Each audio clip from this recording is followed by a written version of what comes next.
It is a great privilege for me to be here today in order to give the Saltire Prize lecture. I've been on the Saltire Prize Challenge Committee from the start, and it's been a very rewarding experience. It's allowed me to see exactly how one needs to build towards future commercial success of the kind of scale that is now hoped for the marine technologies here in Scotland. Scotland, of course, has its own energy efficiency action plan, 12% reduction in energy consumption, total energy consumption by 2020.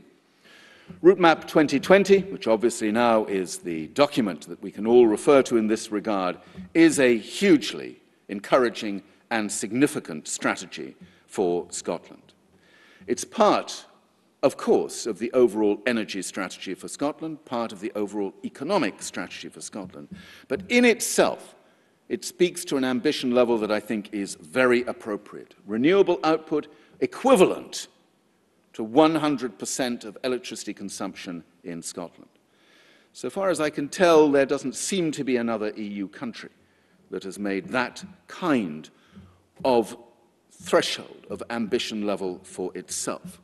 And combine that, of course, with a commitment to 30% of total energy coming from renewables by 2020, a reasonably ambitious heat target coming from renewables, and a slightly more modest target on renewable transport fuels. Altogether, it's impressive and reinforced by a target for 500 megawatts from community energy, which I'll come back to in a moment. Now, the document in itself is enormously significant. It does create a sense of purpose and ambition that is appropriate to what's hoped for here in Scotland.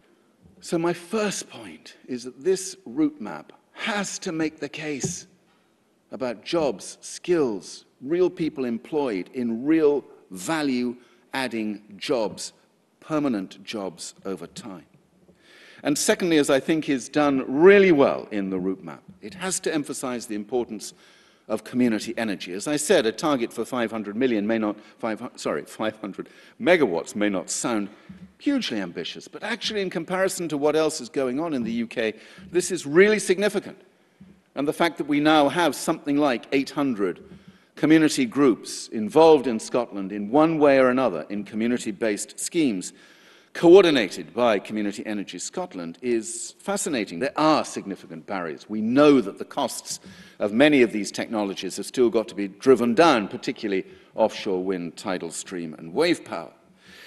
But for me, what's going on here is best explained at a very different level. It's all about creating the conditions that investors need, that citizens need, that politicians need.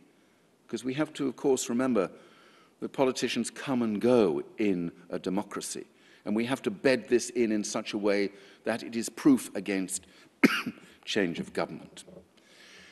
We have to build that kind of confidence. We have to build the sense of doability. There will still be some who say the equivalent of 100% of electricity consumption in Scotland coming through renewable output, you must be joking. There'll still be some.